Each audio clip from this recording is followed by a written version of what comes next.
waaleykum salaam wa rahmatullahi wa barakatuhu. Sama mbokki bopp yi, sama soppe yi, sama wéttali xol yi, maa ngi leen di nuyu di leen ziyaara waa daayira génération sëñ Sam Mbaye radiyallahu taala anhu.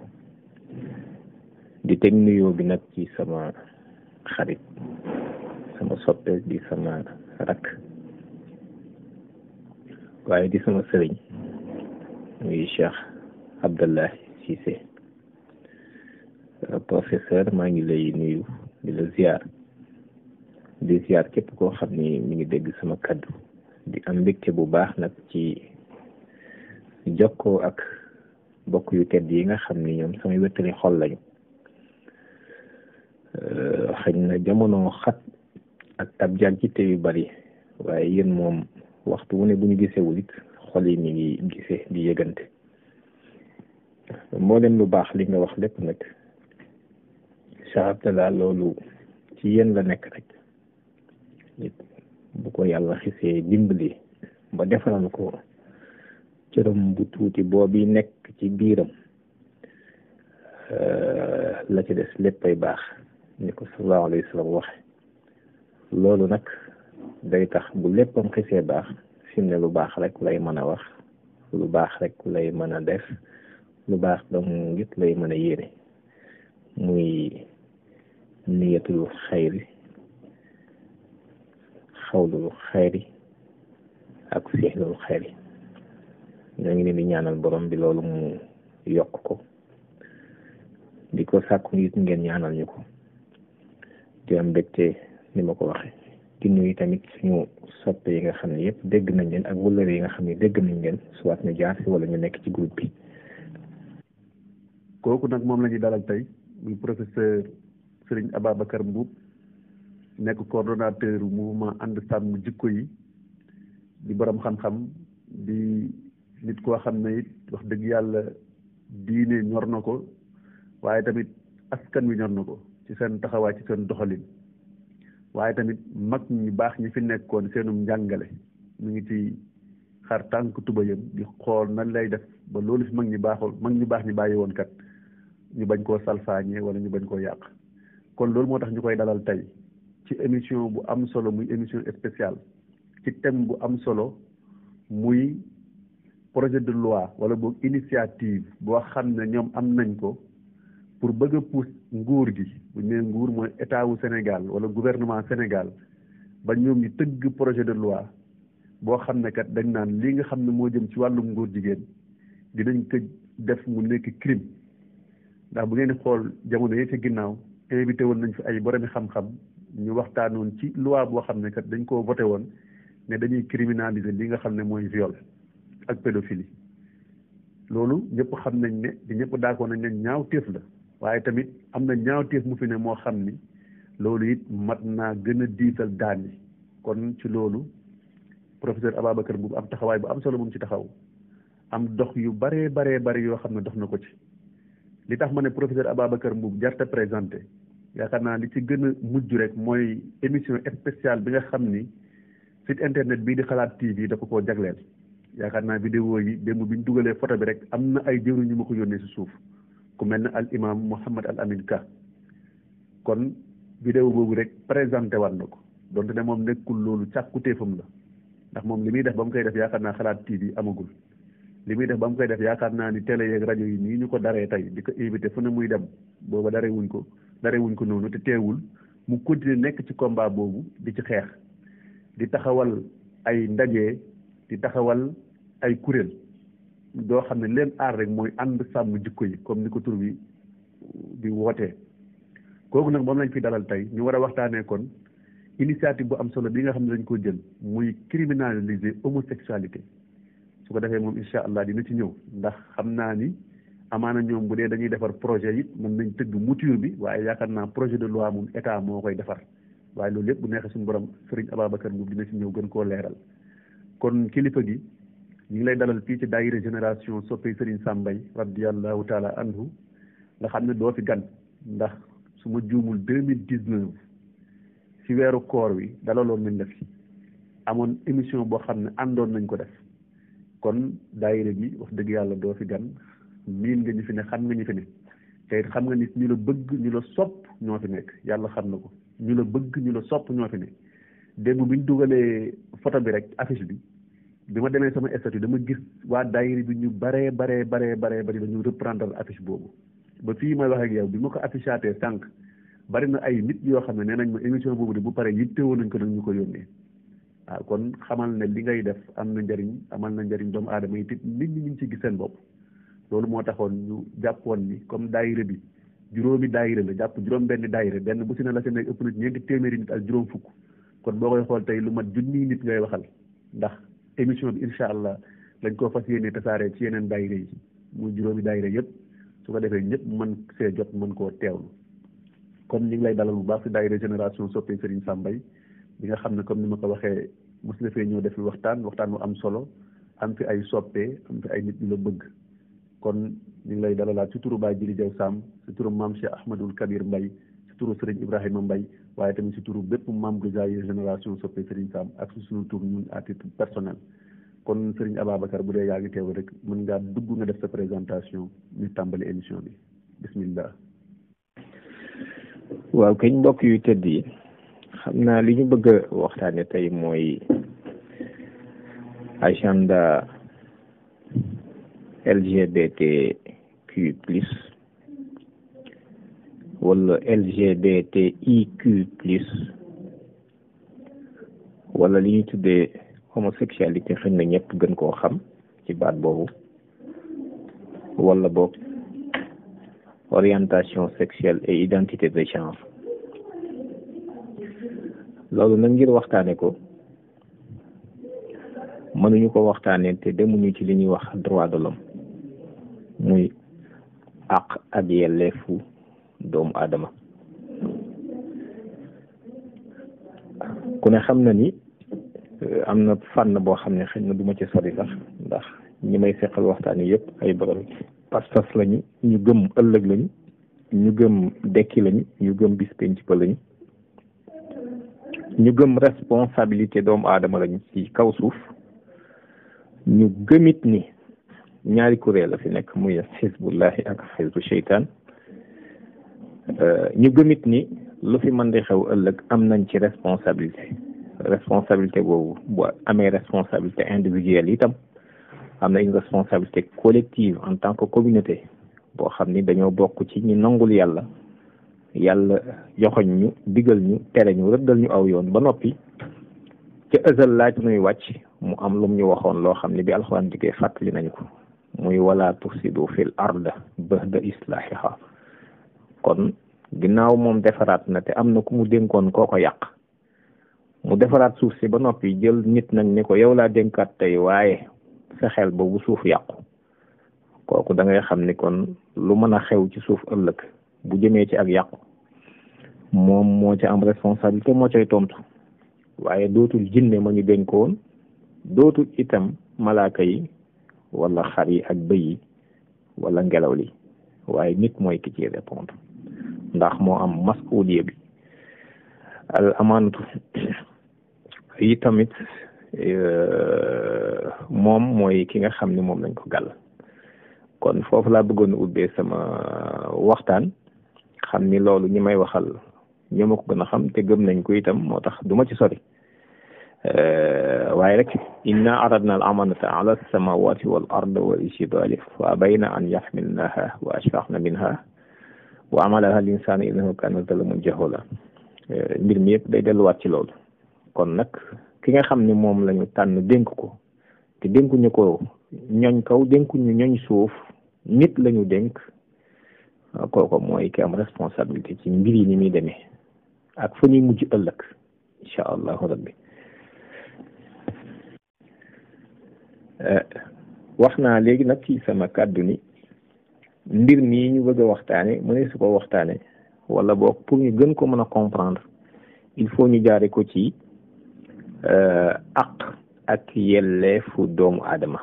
àq ak yelleefu doomu aadama ñu koy wax droit de l'homme donte droit de l'homme boobu dafa mel ni benn ci kuréel yi wala bokk waa Occident xëy na ñoom ñooy ñi ci gën a saf ñoo ko fésal te it jamono yi ñu koy fésal yépp amaana équilibre ak lanu doon woote dafa mel ni dajul woon kàpp suuf ci ay contexte yu particulier bu dee ci ñoom la au moins da nga dellu ci ñaar benn bi mooy la déclaration des droits de l'homme et du citoyen ñu defee ko ca France ci atum 1789 mu doxoon diggante xeex yoo xam ni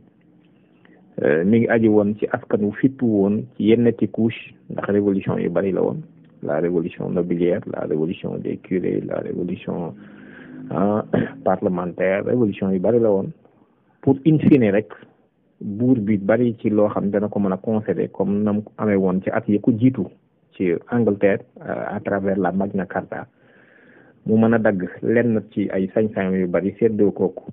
lenn ci yeneen classe yi muy bourgeoisie bi muy noble yi muy ñeneen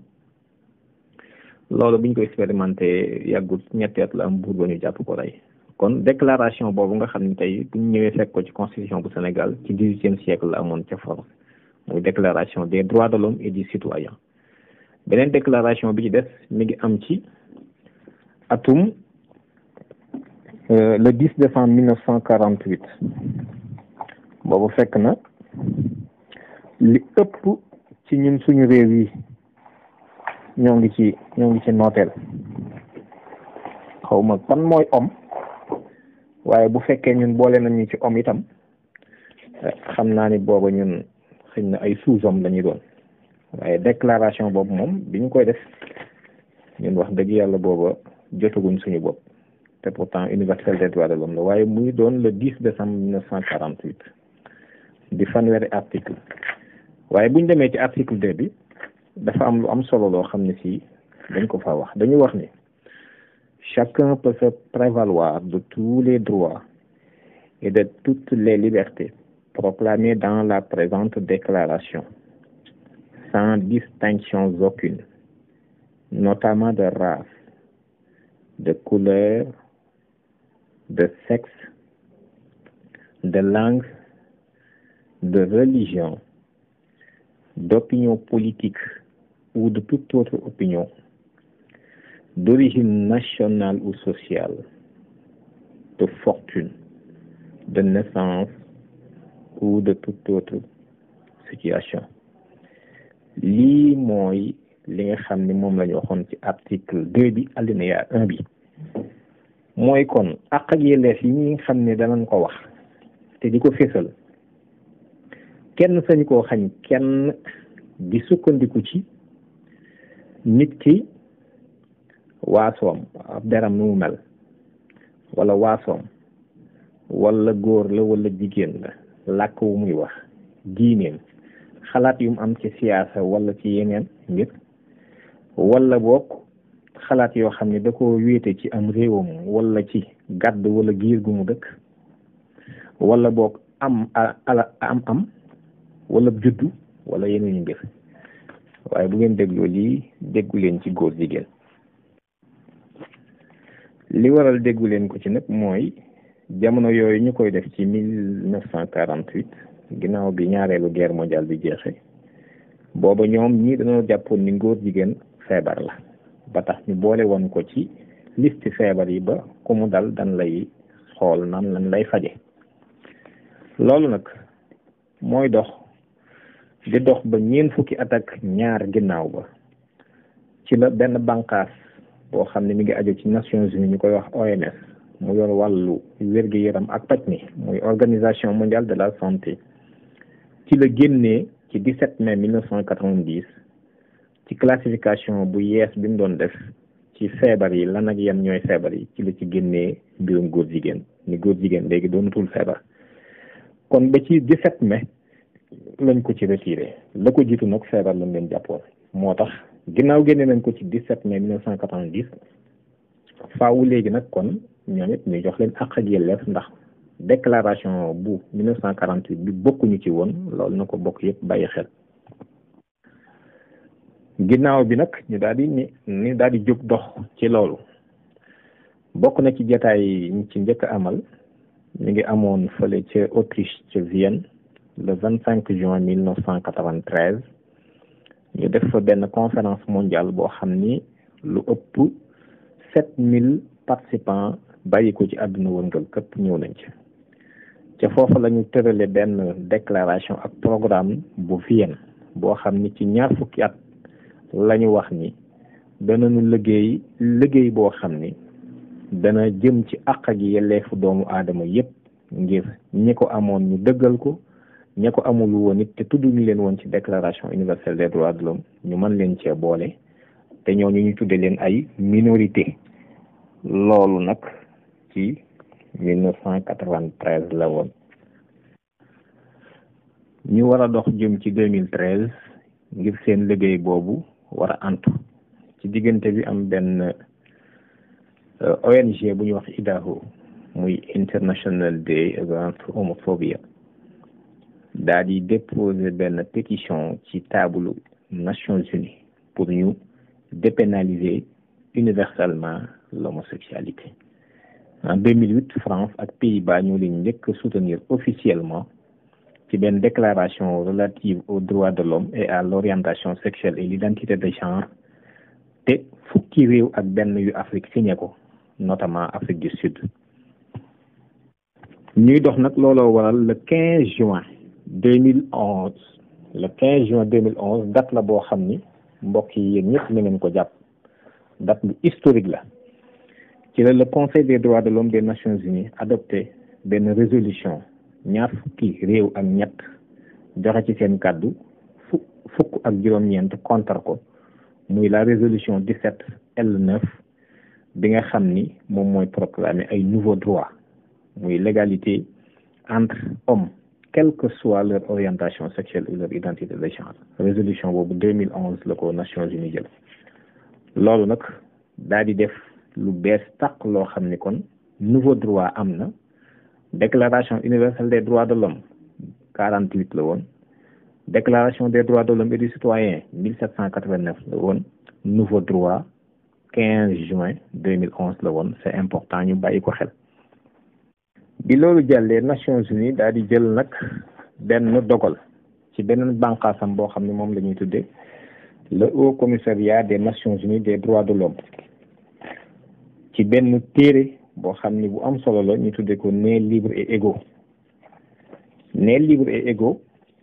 document boobu Nations Unies daf ci génne juróomi warteef yoo xam ni dañ koo yoonal te mu doon lu kenawu jëm ci réew yi ngir ñu aar te sàmm ak yelleefu LGBT yi góor jigéen yi muy lesbienne, gay, bisexuel et transsexuel. loolu 2012 la ko liggéey ñu tàmbali di ko exécuter en 2013 danaa ci tugal ab extrait fii tamit ngeen gis ko comme ni ngeen ko gisee partagé naa yëpp xët yi nga xam ni mi ngi ci biir document bi ndax dafa document bu rëy la waaye tënk ba rek moo ci am solo mooy les 5 obligations juridiques fondamentales des États concernant la protection des droits de l'homme des LGBT. ba ci njëkk mooy ñu protéger góor jigéen yi puisque léegi jox na ngeen àq ak yelleef ci kaw suuf si yëpp nañ leen protéger contre la violence homophobe et transphobe ba nit ñi doot ñu mën a dal seen kaw waaye bu ñu leen protéger rek doyul ndax loolu xëy na dafa mel ni ci posture réactionnaire la wala réaction la léegi li ñu bëgg mooy ñu fexe ba prévenir mooy deuxième obligation bi la torture et le traitement cruel, inhumain et dégradant des LGBT.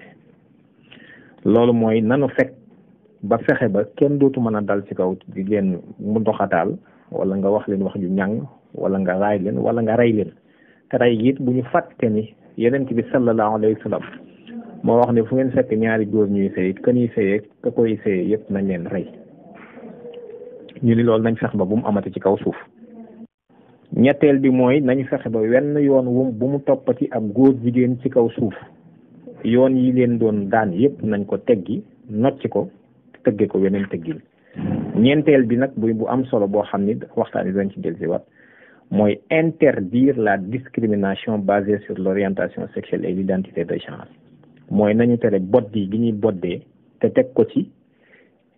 jëfiin ak sëyiin yu wuute ak yi nga xam ne ñun moom la ñu xamoon ak xat kanam ya nga xam ne moom lay àndaaleel. juróomeel bi nag mooy ñu respecté maanaam nangul leen te jox leen gëdd googu niñ ko nangule imam bi sëriñ daara bi keneen ak keneen ci li muy def mu def ko te kenn du ko dal ci kawam, duñ ko ŋàññ, duñ ko boddi. nañ leen respecté seen kàddu ci penc mi, seen ay mbootaay yuñ mën a def ak it seen yi ndaje yoo xam ne dañ cay tënk di nos ak a noppi. ginnaaw dogal boobu Nations Unies jël à travers le Haut Commissariat des droits de l'homme des Nations Unies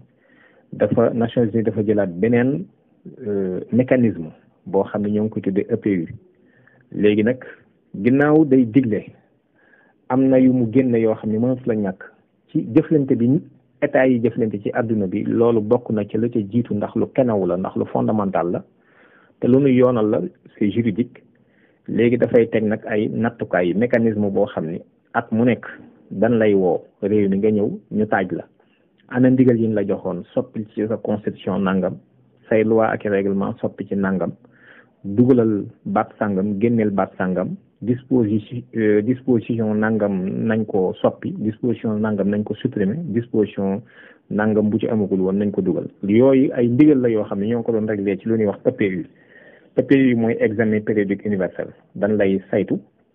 waxtu wañ la saytu woon bu del see ñu defaat ko, te loolu nag it àdduna si lay wëngal këpp nga xam ni état yëpp ay toog, Nations Unies toog ñu lay xayma. EPU bu 2013 nag c'est important ci waxtaan bi mooy Sénégal bi mu demee joxoon nañ ko 188 recommandations. danaa leen dugalal ay extrait ci loolu ngeen xam waxtaan wa leen nag ca lañ fa waxoon li ci Sénégal nangu ak lañ ci nangul woon.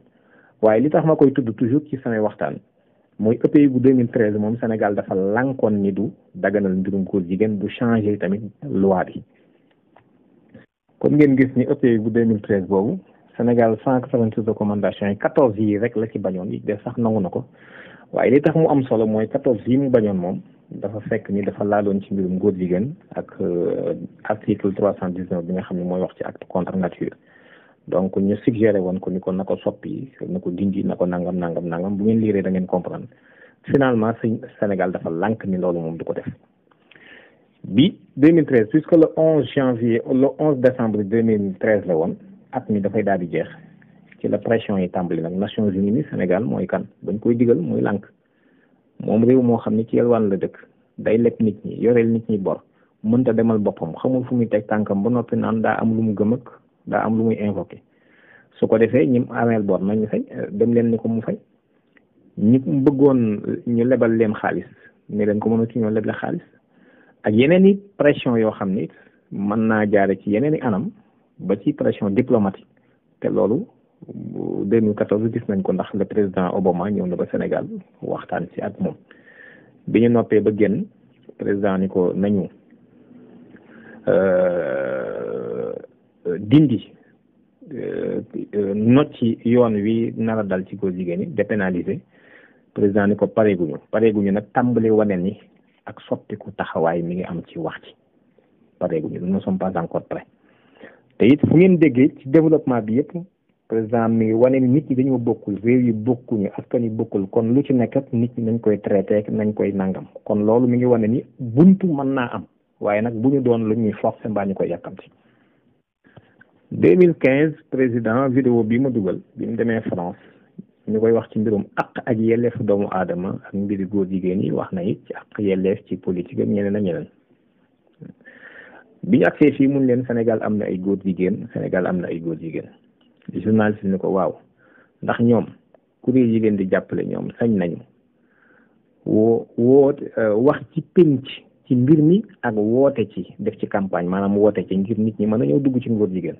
def campagne woote ci wala jàpp ndal wala ñu jàppale leen bokk au moins ci seen mbir. président ni ko sañ nañ ko. mu ni ko sañ nañ ko, mu ni ko waa sañ nañ ko. mu ni ko mbaa dara du leen ci fekk. mu ni ko xaw ma ndax dara dana leen ci fekk wala du leen ci fekk, danañ ci am jafe-jafe wala duñ ko ci am, en tout cas duñu gouvernement bi lay doon ko. loolu leer la. waaye seen digganteeg askan bi nag loolu beneen mbir la. loolu moo tax nit ñi war a am woyof ci xam ni réew yi bokkuñu démb bokkuñuy jaar-jaar bokkuñuy tamit mbir bu leen dikkalee nañu koy saytoog nañu koy taxawoog nañu koy nangam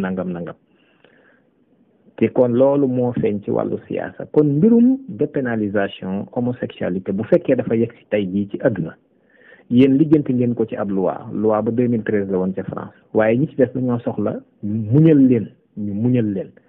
kon wax jëpp nag na ngeen déglu ci jeexital bi ñi ci des ñeneen ñi dañoo soxla ñeneen ailleurs on a besoin de beaucoup plus de temps foofu la yëf yi nekk mu confirmé comme lu ma waxoon 2014 ci nii yëf yi mënut a daal di sotti tey Sénégal ni mu sottee tey ci France par exemple waaye bu ñu muñalee rek mën nañ cee liggéey jamono ji muy wax noonu nag Sénégal mi ngi liggéey ci benn document bu ñuy wax la SNEG la stratégie nationale pour l'équité et l'égalité des genres document boobu plus de temps la ndax 2016 ba 2026 la te vision document bi mooy faire du Sénégal un pays émergent en 2026 avec une société solidaire dans un état de droit sans discrimination loolu nag mooy Sénégal dafay liggéey ci réew moo xam ne day war a soqali ko amul ndoole yoon di fa dox nit ñi mel ni ay muul yu jàppante solidaire waaye nag boddee dootu fa am boddi Sénégal ndax da ngeen fa xam fu ñuy boddeeg fu ñuy boddee te loolu constitution bi waxoon na ci lu leer nañ ba pare waaye malheureusement ñu indiwaat ko loolu moo lay wax ni la am na lu ci laxasu ma fàttaliwaat leen dellu leen ci këyit wi da ngeen ci gis ni ñeenteelu obligation bi sur le plan international mooy interdire la discrimination basée sur l'orientation sexuelle et l'identité de genre donc kon sunu vision ñun suñ ko formuler ci sans discrimination société bu amul discrimination mooy ñoo ngi jëfe ndigal li ñu bàlloo ma def tuuti benn xëy na du digression loolu sax mais benn parenthèse rek ci wàllu discrimination boobu bu ñu demee ci constitution bi déjà ci préambule bi bari na lu ko tegtale mais su ñëwee ci préambule bi dañ ci fekk l'accès de tous les citoyens sans discrimination à l'exercice du pouvoir à tous les niveaux kon ci fànn googu discrimination amu ci ndax buñ nañ ko ci constitution bi bu ñëwee ci article 1er bi la République du Sénégal est laïque, démocratique et sociale. Elle assure l'égalité devant la loi de tous les citoyens sans distinction d'origine, de race, de sexe, de religion. loolu tamit ab tegtal la ci discrimination amul ci réew mi su ko defee bu ñu demee ci article 5 bi tout acte de discrimination raciale, ethnique ou religieuse, de même que toute propagande régionaliste pouvant porter atteinte à la sécurité intérieure de l'État ou à l'intégrité du territoire de la République sont punis par la loi. Comme tout acte de discrimination raciale, ethnique ou religieuse. kon gis nañ ni loolu amul fii ci Sénégal gi bu ñu demee ci article 7 bi mooy ci titre 2 bi les libertés publiques et de la personne humaine, des droits économiques et sociaux et des droits collectifs bu ñu demee ci article 7 dafa wax ni tout individu a droit à la vie, à la liberté, à la sécurité, au libre développement de sa personnalité, à l'intégrité corporelle, notamment à la protection contre toute mutilation physique. Le peuple sénégalais reconnaît l'existence des droits de l'homme inviolables et inaliénables comme base de toute communauté humaine, de la paix et de la justice dans le monde. Mu teg ci tous les êtres humains sont égaux devant la loi. Les hommes et les femmes sont égaux en droit. Il n'y a au Sénégal ni sujet, ni privilège de lieu de naissance, de personne ou de famille. Article 8. La République du Sénégal garantit à tous les citoyens les libertés individuelles fondamentales, les droits économiques et sociaux, ainsi que les droits collectifs. Ces libertés et droits sont notamment, premièrement, les libertés civiles et politiques, liberté d'opinion, liberté d'expression, liberté de la presse, liberté d'association, liberté de réunion, liberté de déplacement, liberté de manifestation, etc., etc. Donc,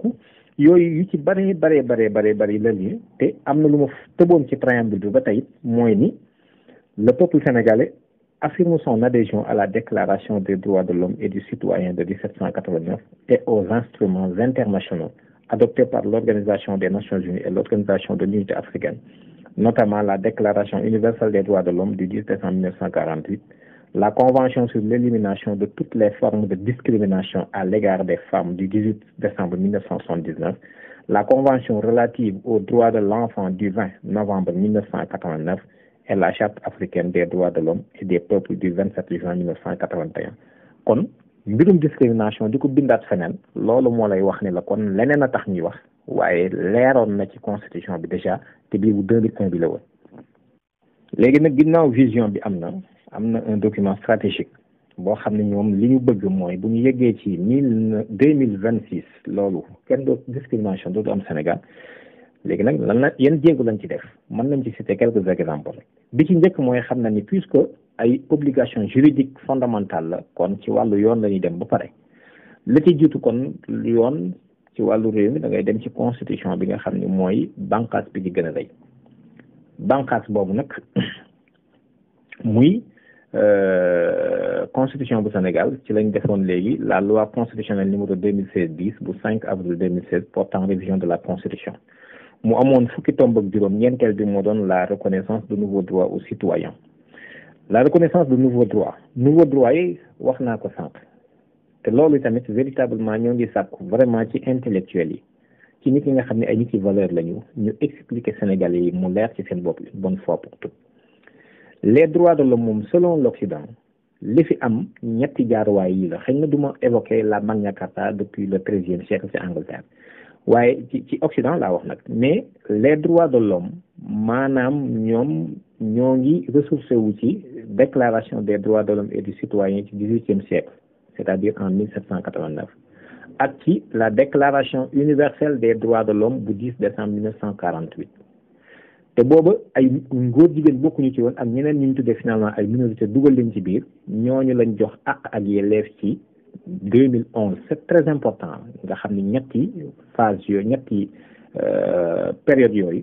moom moo globalisé yëf yi léegi fi mu nekk nii li ci desoon ñoo ngi leen dugal ci le 15 juin 2011 ñooy les nouveaux droits fii ñu ni la reconnaissance de nouveaux droits aux citoyens nouveaux droits yooyu lan la nag déjà sur le plan international ñoom dugal nañ rek concept bi ndax boo nee ak son adhésion à la déclaration universelle des droits de l'homme loolu mi ngi ci préambule constitution bi kon suñ del si waatee ni nouveau droit loolu moo lay wax ni nouveau droit yi Nations Unies la ñuy wax terewul nag bëgg a réeral nit ñi ñu ni aux citoyens kon ay droits de l'homme la ñu def 2 points droit à un environnement sain sur leurs ressources naturelles et leur patrimoine foncier mais naka jekk lii mi ngi am Sénégal mais environnement sain boobu ñu wax noonu environnement mooy lan mooy li la wër li la gaw ngelaw leeg jaww jeeg xiinul ak ndox meeg suuf seeg njanaaw yeeg mala yeeg yooyu yëpp ci lañ bokk ci environnement waaye nit ñi aussi ci environnement bi lañ bokk nit ñooñu it nañ xam ne góor jigéen ñi suñu bokk kon bu ne environnement bu sain jëflante ga ba tax environnement bu sain am ci nit ñi la wër nit ñooñu ci seen biir góor jigéen ñi ci bokk kon xam nga ni am na ay jëflante ak yundul wax waaye ni ñu ko tënk rek mooy mën a wàcc ñu bari ndax seen xel du ci dem waaye nañ dem ci article 25 alinéa 3 bi lan la constitution bi wax dafa wax ni tout citoyen est tenu de respecter scrupuleusement la Constitution, les lois et règlements, notamment d'accomplir ses devoirs civiques et de respecter les droits d'autrui. Il doit veiller à s'acquitter de ses obligations fiscales et à participer à l'œuvre de développement économique et social de la nation. ñu ni képp kuy sénégalais képp kuy doomi réew mi danan la da nga tegoo li constitution bi wax ndey charte réew mi loi yi ak règlement yi jëf li war ci sa digganteeg réew mi ba noppi nangul keneen ki àqam ak yelleef keneen ki mooy kan loolu maa ngi leen koy laaj yéen borom xam-xam yi keneen ki mooy kan keneen ki mooy sëriñ bi ci la bokk sëriñ daara bi xalif général bi ci la bokk labbe bi ci la bokk ndaw yi ci la bokk jigéen ci la bokk mais góor jigéen bi aussi ci la bokk les droits d'autrui te loolu mi ngi ci constitution bi loolu jàllee ñu daal di ci